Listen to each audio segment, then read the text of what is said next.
أشرقت نفسي بنور من فؤادي حينما رددت يا رب العباد.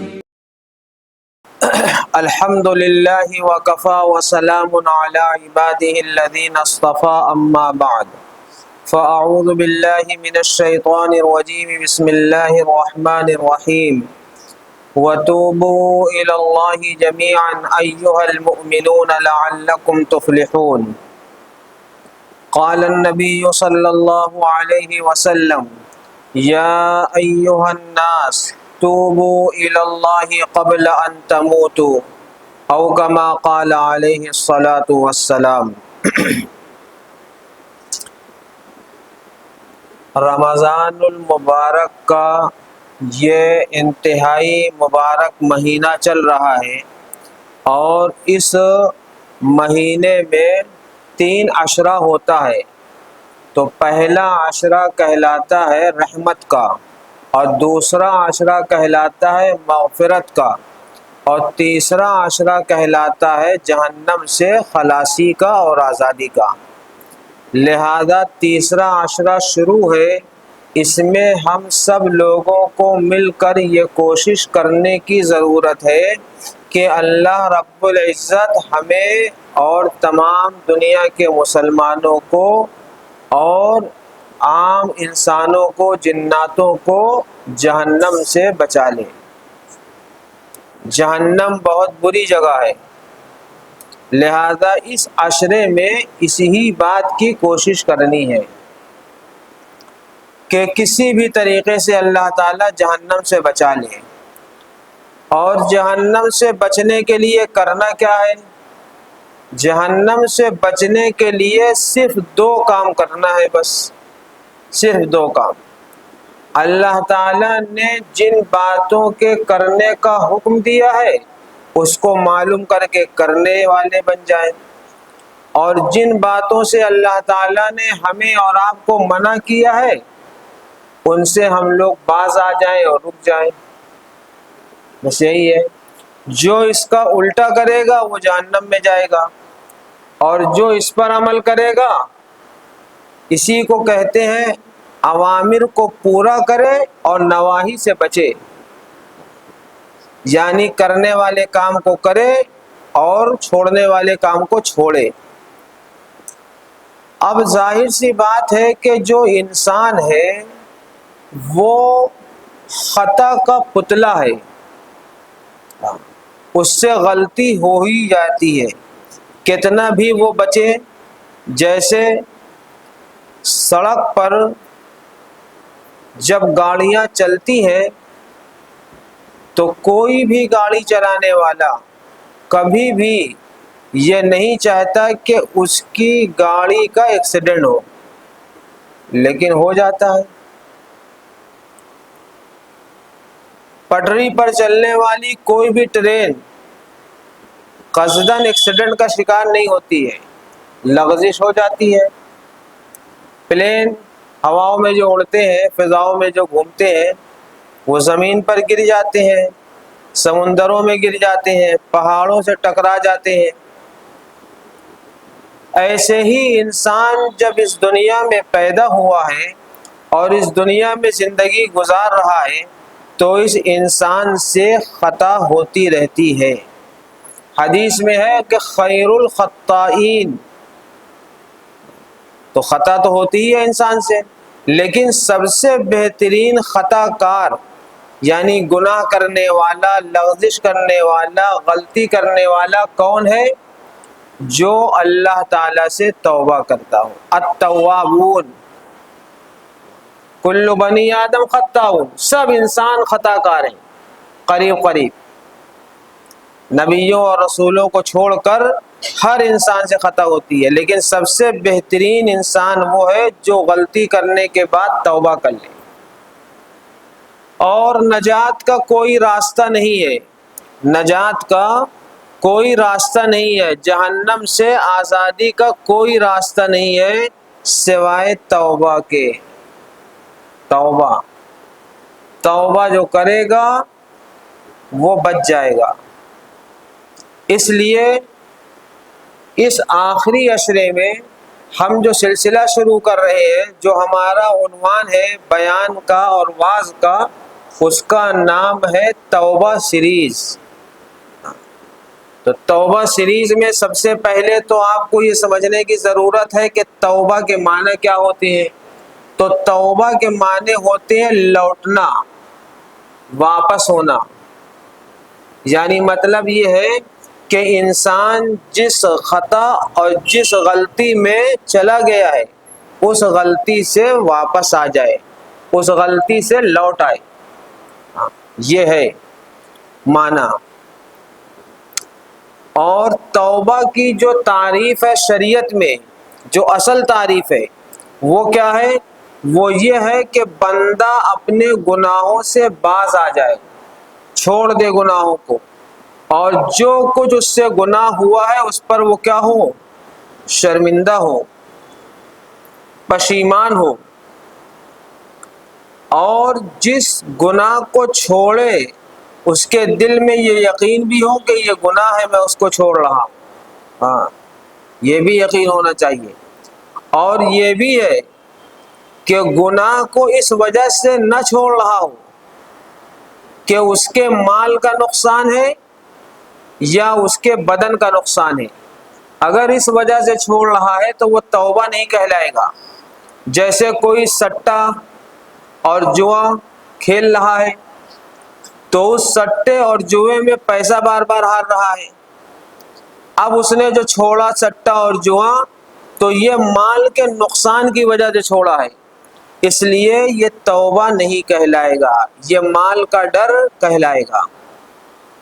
ایسے ہی کوئی شخص زنا میں مبتلا تھا، اور ایسے ہی کوئی شخص شراب پیتا تھا یا کسی طرح کا نشہ کرتا تھا، تو اب اس نشے کی وجہ سے وہ کمزور ہو گیا، یا زنا کرتے کرتے بڑھاپا آ گیا، تو اب اس بڑھاپے کی وجہ سے یا اس نشے کی بیماری کی وجہ سے جو اس نے چھوڑا ہے، شراب، نشہ اور زنا، یہ توبہ نہیں ہے۔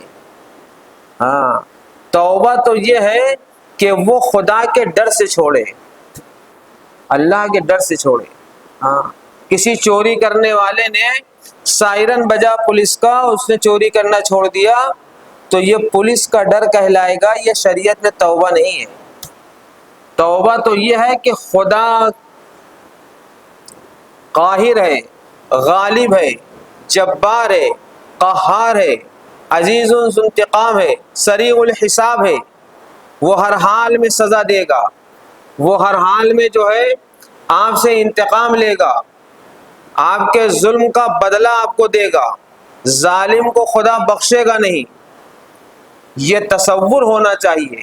اس تصور کے ساتھ اللہ کے خوف سے اگر کسی گناہ کو چھوڑتا ہے تو وہ توبہ کہلائے گا۔ اور مال اور بدن کے ڈر اور بیماری کے خوف اور خاکی خوف، سرکاری خوف سے جو کچھ چھوڑا جاتا ہے، یہ توبہ نہیں ہے۔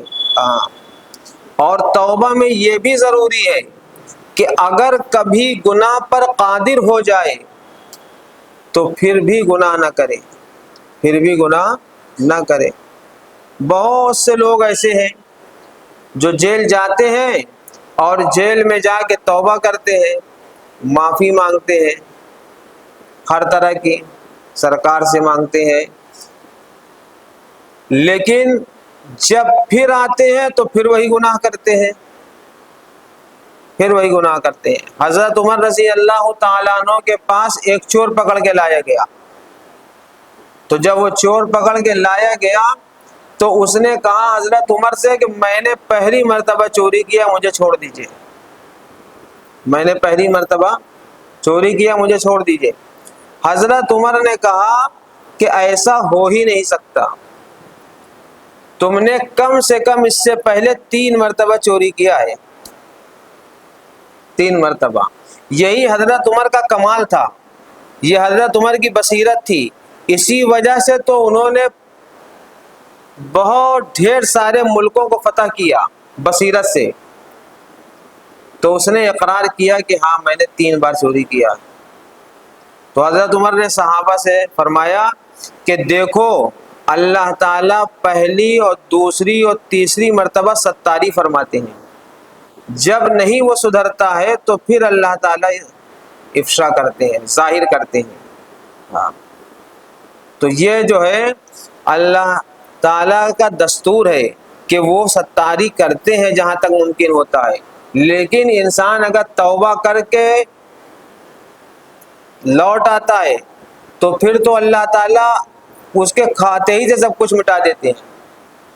لہٰذا یہ بھی شرط ہے کہ وہ ایسا پختہ ارادہ کرے کہ اس کی جانب کبھی لوٹے نہ، کبھی بھی نہ لوٹے، چاہے اس گناہ پر کتنی اس کو قدرت مل جائے۔ دیکھیے، توبہ تو یوں ہی انسان کو کرنا چاہیے تھا، لیکن یہ اللہ تعالیٰ کا بندوں پر احسان ہے، اور حضرت رسول اکرم صلی اللہ علیہ وسلم کا بھی اپنے امتیوں پر احسان ہے کہ اللہ اس کے رسول دونوں نے ہم لوگوں کو یہ حکم دیا ہے کہ توبہ کرو۔ قرآن کریم میں ہے وَتُوبُوا إِلَى اللَّهِ جَمِيعًا أَيُّهَا الْمُؤْمِنُونَ لَعَلَّكُمْ تُفْلِحُونَ، اے مومنو اللہ سے توبہ کیا کرو شاید کہ تم کامیاب ہو جاؤ، اور یقیناً توبہ کرنے والا بندہ کیا ہے؟ کامیاب ہے۔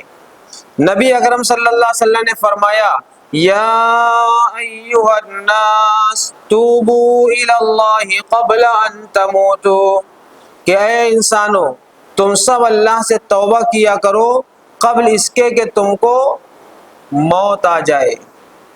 موت سے پہلے پہلے کیا کر لینا چاہیے؟ توبہ کر لینا چاہیے۔ دیکھیے کتنا اچھا فارمولہ ہے نبی اکرم صلی اللہ علیہ وسلم کا، کتنا اچھا جملہ لے آئے ہیں کہ موت سے پہلے پہلے توبہ کر لو۔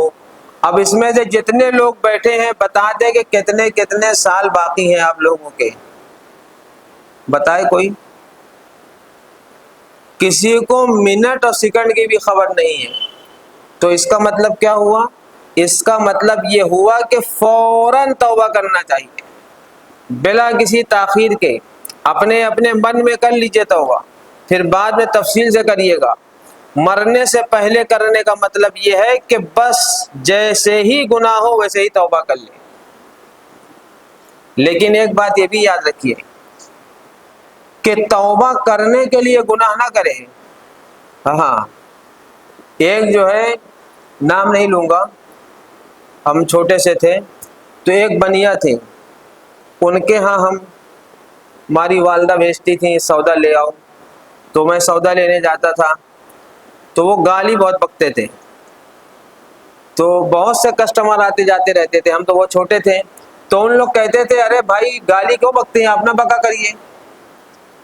تو جو اگلی نماز کا ٹائم رہتا تھا وہ کہتے تھے ابھی ہم نماز پڑھنے جائیں گے معافی مانگ لیں گے، سمجھا؟ یعنی اگر ظہر سے پہلے بکتے تو کہتے ظہر میں معاف کرا لیں گے، اور ظہر کے بعد بکتے تو کہتے عصر میں معاف کرا لیں گے، عصر کے بعد بکتے تو کہتے مغرب میں معاف کرا لیں گے، سمجھے آپ؟ عشاء سے پہلے پہلے دکان بند کر دیتے تھے۔ تو اب یہ مسئلہ ہے کہ کیا کسی کو یہ خبر ہے کہ وہ گالی بکنے کے بعد یا کوئی گناہ کرنے کے بعد ظہر پڑھ لے گا؟ نہیں پڑھ سکتا، کچھ نہیں پتہ ہے۔ اس لیے جو ہے توبہ فوراً کرنا چاہیے۔ قرآن میں ہے وَهُوَ الَّذِي يَقْبَلُ التَّوْبَةَ عَنْ عِبَادِهِ وَيَعْفُو عَنِ السَّيِّئَاتِ وَيَعْلَمُ مَا تَفْعَلُونَ۔ اللہ تعالیٰ تو وہی ہے جو توبہ کو اپنے بندوں کی قبول کرتے ہیں، اور بہت سے گناہوں کو تو یوں ہی معاف کر دیا کرتے ہیں۔ اور یہ شان ہے اللہ کی کہ جو بندہ کرتا ہے اس کو خوب جانتے ہیں، خوب جانتے ہیں۔ یعنی اس میں دونوں بات ہے، ایک تو بات یہ ہے کہ بندہ جو گناہ کرتا ہے اللہ اسے بھی جانتے ہیں، اور جو بندہ توبہ کرتا ہے تو کس جذبے اور کس نیت سے یہ توبہ کر رہا ہے وہ بھی اللہ کو معلوم ہے، وہ بھی اللہ کو کیا ہے؟ معلوم ہے۔ کیونکہ بہت سے لوگ جس طریقے سے جھوٹ بولتے ہیں، جھوٹا وعدہ کرتے ہیں، ایسے ہی جھوٹی توبہ بھی کرتے ہیں۔ اسی وجہ سے کسی بزرگ کا قول ہے کہ ہمارے استغفار پر بھی استغفار ہونا چاہیے، یعنی ہم لوگ جو استغفر اللہ کہتے ہیں اس میں کوئی دم نہیں ہے، سمجھے آپ؟ اس استغفر اللہ کہنے پر بھی یعنی ہمارا استغفار جو ہے وہ ریا سے بھرا ہوا ہے، دھوکے اور فریب سے بھرا ہوا ہے، اس لیے اس پر بھی ہمیں ضرورت ہے کہ ہم توبہ کریں۔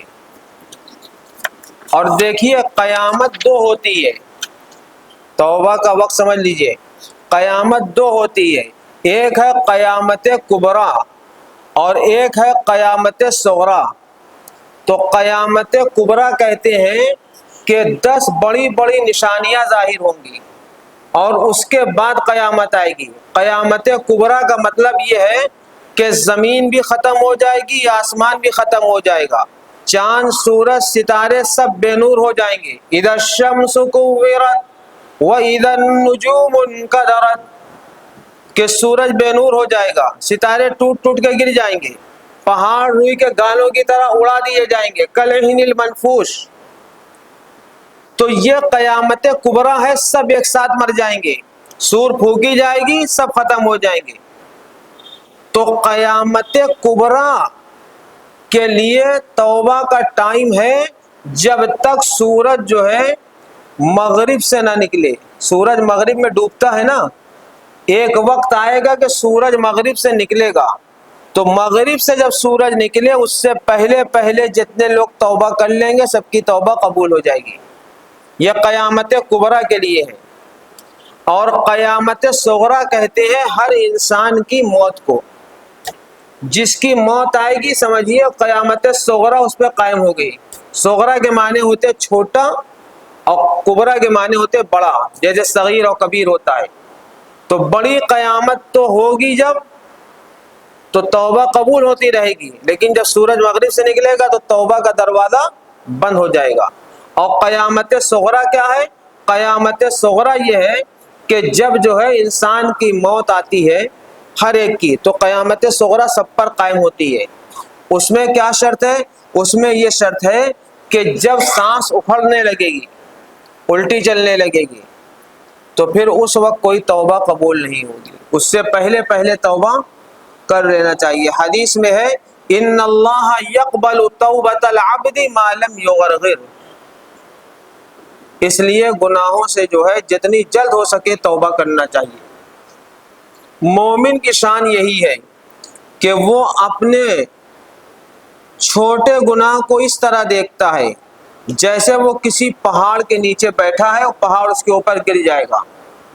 اور جو منافق ہوتا ہے، بے دین ہوتا ہے، فاجر ہوتا ہے، فاسق ہوتا ہے، وہ اپنے گناہوں کو ایسا سمجھتا ہے، بڑے بڑے گناہ کرتا ہے اور وہ سمجھتا ہے کہ جیسے مکھی بیٹھی ہے ایسے ہاتھ ہلائیں گے تو اڑ جائے گی۔ اچھا یہ چیز آپ دیکھ سکتے ہیں، دنیا میں بھی دیکھ سکتے ہیں کہ بہت سے لوگ بہت بڑے بڑے پاپ کیے ہیں اور جو ہے وہ بالکل نہیں ڈرتے ہیں۔ انہوں نے قتل بھی کیا ہے، کئی ہزار کروڑ روپیہ لوگوں کا ہڑپ کیا ہے اور انہیں کوئی ڈر خوف نہیں ہے۔ اور جیل میں بیچارے ایسے لوگ بھی ابھی بھی بند ہیں جنہوں نے صرف 50 روپے کی چوری کی ہے، جنہوں نے پڑوسی کی صرف مرغی اٹھا لی تھی، کسی نے انڈا اٹھا لیا تھا، وہ جیل میں بند ہے۔ تو بہت سے لوگ 10 روپے بھی چوری کر کے ڈرتے ہیں اور بہت سے لوگ پورے دیش کا پیسہ کھا کے بھی جو ہے نہیں ڈرتے ہیں۔ ایسے ہی جو ہے مومن اور غیر مومن کی مثال ہے کہ مومن اصل صحیح معنوں میں ہے، مسلمان اگر صحیح ہے تو وہ چھوٹے چھوٹے گناہوں سے بھی کیا کرتا ہے؟ ڈرتا ہے۔ ہاں، ایک بزرگ سے کسی نے پوچھا کہ چھوٹا گناہ کیا ہے، بڑا گناہ کیا ہے؟ تو انہوں نے کہا کہ بڑا گناہ بڑا انگارہ ہے اور چھوٹا گناہ چھوٹا انگارہ ہے، تم جسے چاہو ہاتھ پہ رکھ لو۔ یعنی مطلب یہ ہے کہ انسان کے پاس سکت نہیں ہے، نہ چھوٹا انگارہ رکھنے کی اور نہ بڑا انگارہ رکھنے کی قوت نہیں ہے۔ اس لیے انسان کو چاہیے کہ وہ توبہ کرتا رہے۔ ہاں، توبہ کے بغیر کوئی چارہ نہیں ہے۔ خود نبی اکرم صلی اللہ علیہ وسلم فرماتے ہیں کہ میں خود کبھی ایک دن میں 70 مرتبہ اور ایک روایت میں ہے کہ 100 مرتبہ استغفار کرتا ہوں۔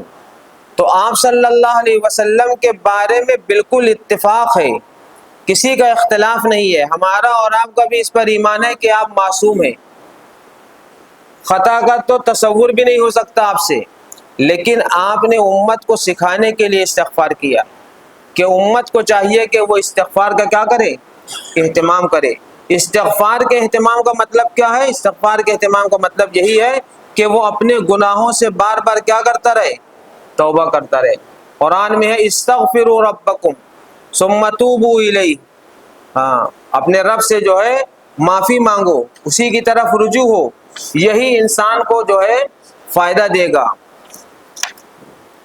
اور توبہ اللہ تعالیٰ کو بہت پسند ہے، حدیث میں آتا ہے کہ اللہ پاک رات میں اپنا ہاتھ پھیلاتا ہے تاکہ دن کے گناہ گاروں کی توبہ قبول کر لے، اور ایسے ہی اللہ تعالیٰ اپنا ہاتھ دن میں پھیلاتے ہیں تاکہ رات کے گناہ گاروں کی توبہ قبول کر لیں۔ یعنی صبح اور شام دونوں وقت اللہ تعالیٰ جو ہے اپنے بندوں کی توبہ قبول کرتے ہیں، یہ ایک خاص ٹائم ہوتا ہے۔ اس کے علاوہ اللہ تعالیٰ کو جب بھی بندہ پکارتا ہے توبہ کے لیے تو اللہ تعالیٰ اس کی توبہ سنتے ہیں۔ اس لیے توبہ کرتے رہنا چاہیے اور توبہ سے کبھی مایوس نہیں ہونا چاہیے۔ اور اللہ تعالیٰ خود فرماتے ہیں کہ وَمَن يَسْتَغْفِرِ اللَّهَ، کہ جو شخص اللہ تعالیٰ سے توبہ کرے گا تو یجد لَهُ غَفُورًا رَحِیمًا، تو اللہ تعالیٰ کو غفور بھی پائے گا اور رحیم بھی پائے گا۔ کوئی اس سے توبہ کر کے تو دیکھے۔ لہذا یہ جو عشرہ شروع ہے یہ توبہ ہی کرنے کا ہے۔ جب ہم توبہ کریں گے تبھی ہم کس سے آزاد ہوں گے؟ جہنم سے آزاد ہوں گے۔ حدیث میں آتا ہے جو شخص توبہ کر لیتا ہے تو اس کے گناہ ایسے ہی ہو جاتے ہیں جیسے اس نے کوئی گناہ کیا ہی نہیں، یعنی اللہ تعالیٰ اس کے کھاتے سے سب کچھ مٹا دیتے ہیں، اس کے کھاتے سے سب کچھ مٹا دیتے ہیں۔ اسی وجہ سے لوگ جو سرکاری دفتروں میں سرکاری ڈائری میں کچھ لکھا جاتا ہے تو وہ بہت زمانے تک محفوظ رہتا ہے، جب سرکاریں آتی ہیں تو وہ اپنے مخالف کے پرانے ریکارڈ نکال کے اس کو سزائیں دیتی ہیں۔ یہ دنیا والوں کا کام ہے، لیکن اللہ تعالیٰ کے ہاں جو رجسٹر میں گناہ لکھا جاتا ہے، جب بندہ توبہ کر لیتا ہے تو اس رجسٹر سے اس گناہ کو مٹا دیا جاتا ہے، سب مٹا دیتے ہیں اللہ تعالیٰ، جیسے کہ اس نے گناہ کیا ہی نہیں، کیونکہ اللہ تعالیٰ کو اپنے بندوں کی توبہ بہت پسند ہے۔ ہاں اللہ تعالیٰ بہت زیادہ خوش ہوتے ہیں توبہ کرنے والوں سے۔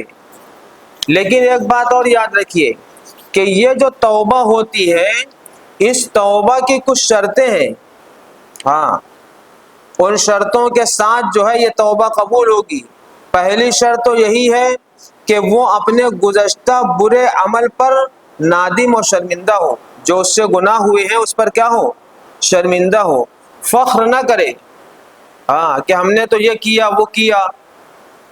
دوسری شرط یہ ہے کہ جو فرائض اور واجبات اس سے چھوٹ گئے ہیں ان کی قضا کرے۔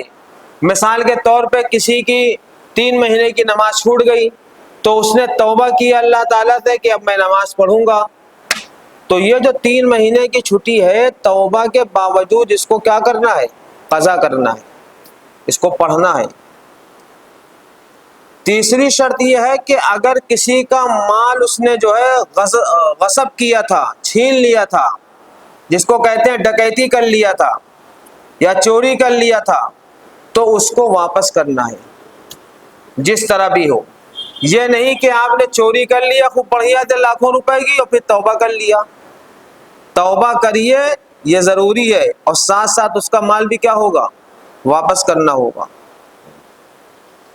اور ایسے ہی چوتھی شرط یہ ہے کہ کسی کو ہاتھ یا زبان سے ستایا ہو یا تکلیف پہنچائی تھی تو اس سے معافی بھی مانگے، اس سے معافی بھی مانگے۔ اسی وجہ سے بہت سے لوگ سارا کرم کرتے ہیں اور کرم کرنے کے بعد بڑی شان سے کہتے ہیں ہم تو حج کو جا رہے ہیں، اب حج کو جا رہے ہیں بھیا تو سب کچھ کیا ہو جائے گا؟ معاف ہو جائے گا، یہ سوچ کے جاتے ہیں۔ ایسا نہیں ہے، حج میں اللہ تعالیٰ گناہ تو معاف کر دیں گے، ایک ہے گناہ اور ایک ہے حقوق، حقوق ادا کرنا ہوگا۔ ہاں، حقوق کی ادائیگی ضروری ہے۔ اور پانچویں شرط یہ ہے کہ آئندہ گناہ کے پاس بھی نہ جائے، اس کا عزم کرے، پختہ ارادہ کرے۔ ہاں، اور چھٹی شرط یہ ہے کہ وہ جو اعلانیہ گناہ کیا ہے اگر تو اعلانیہ توبہ کرے، اور اگر خفیہ اس نے وہ کیا ہے تو خفیہ توبہ کرے، جس طرح کا اس نے گناہ کیا ہے اسی طرح کی وہ توبہ بھی کرے، یہ شرط ہے۔ اور دیکھیے اگر توبہ کوئی نہیں کرے گا تو بہت بڑا نقصان بھی ہے۔ نقصان کیا ہے؟ نقصان یہ ہے کہ توبہ نہ کرنے سے دل پر زنگ لگ جاتا ہے۔ حدیث میں آتا ہے کہ اگر کوئی شخص توبہ نہ کرے تو اس کے دل پر ایک سیاہ نقطہ لگ جاتا ہے، پھر جب وہ گناہ چھوڑ دیتا ہے اور اللہ تعالیٰ سے توبہ کرتا ہے تو وہ جو سیاہ نقطہ تھا وہ ہٹ جاتا ہے۔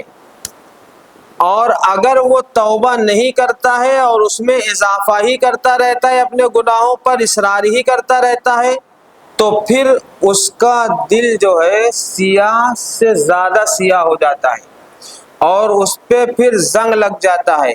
اس زنگ کو قرآن میں کہا گیا ران، قرآن میں ہے کلا بل ران علی قلوبہم ما کانوا یکسبون، کہ یہ زنگ لگ جاتا ہے اس کے اس کرتوت کی وجہ سے جو اس نے کیے ہیں۔ اس لیے انسان کو چاہیے کہ اپنے دل کو زنگ آلود نہ کرے۔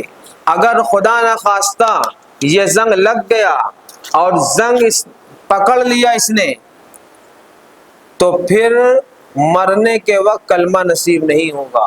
یہاں تک نوبت پہنچ جاتی ہے، اور یہاں تک نوبت پہنچ جاتی ہے کہ وہ اسلام سے خارج ہو جاتا ہے، چاہے وہ گورنر بن جائے، چاہے وہ پریزیڈنٹ بن جائے۔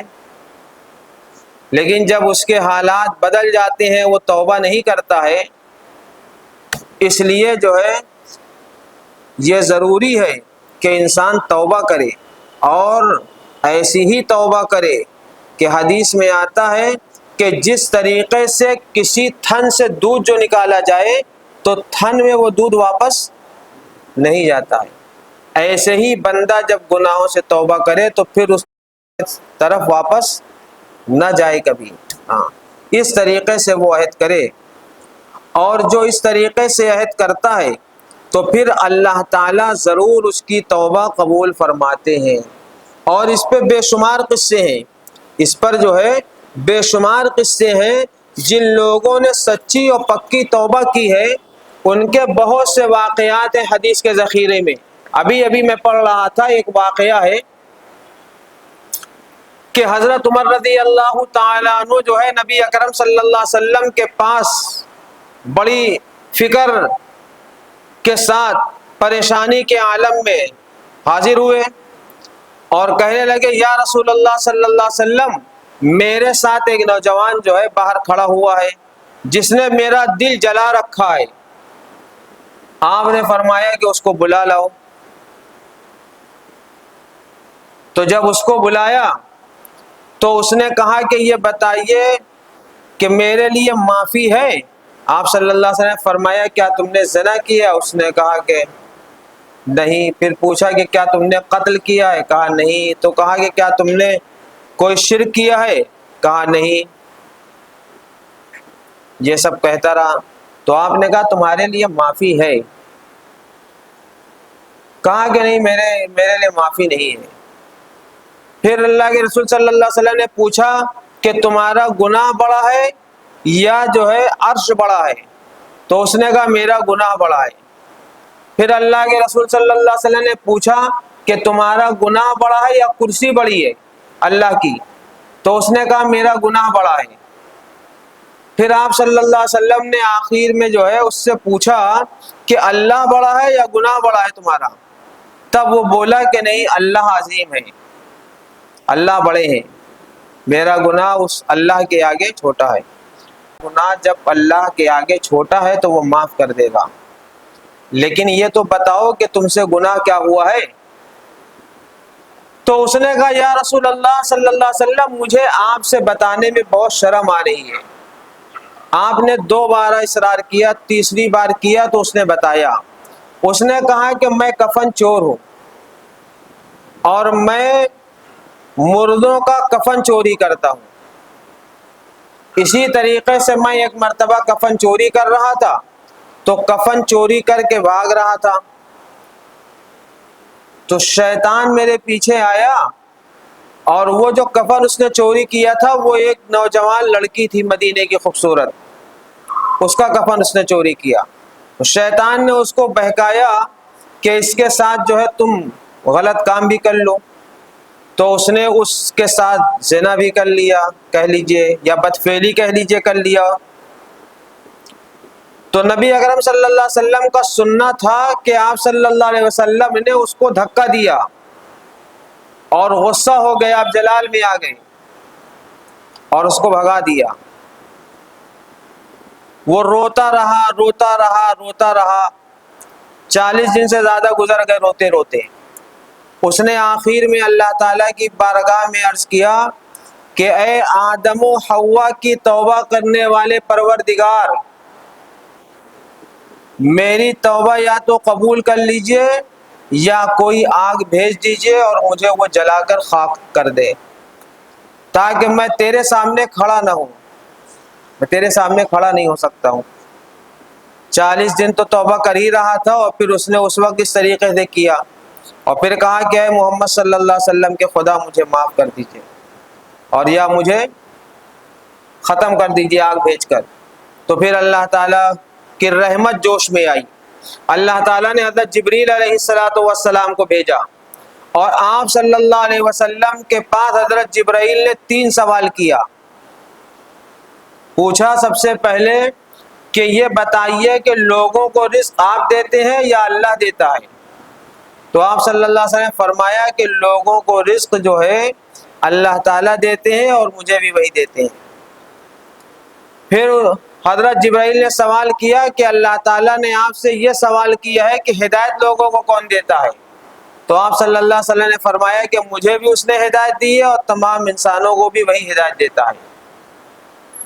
پھر حضرت جبرائیل نے تیسرا سوال کیا کہ محمد صلی اللہ علیہ وسلم یہ بتائیے کہ توبہ اللہ قبول کرتا ہے یا آپ قبول کرتے ہیں؟ تو آپ صلی اللہ علیہ وسلم فرمایا کہ توبہ اللہ قبول کرتے ہیں، میری بھی اور سب کی۔ تو پھر حضرت جبرائیل نے کہا کہ اللہ تعالیٰ نے آپ کو یہ حکم دیا ہے کہ جسے آپ نے بھگایا تھا اس بندے کو بلائیے، میں نے اس کی توبہ قبول کر لیا، اور آپ اپنی زبان مبارک سے اس کو خوشخبری سنائیے۔ چنانچہ صحابہ کو بھیج کے اسے بلایا گیا اور پھر جو ہے وہ حاضر ہوا، آپ صلی اللہ علیہ وسلم نے اس کو بشارت دی کہ اللہ تعالیٰ نے تمہاری توبہ قبول کر لی۔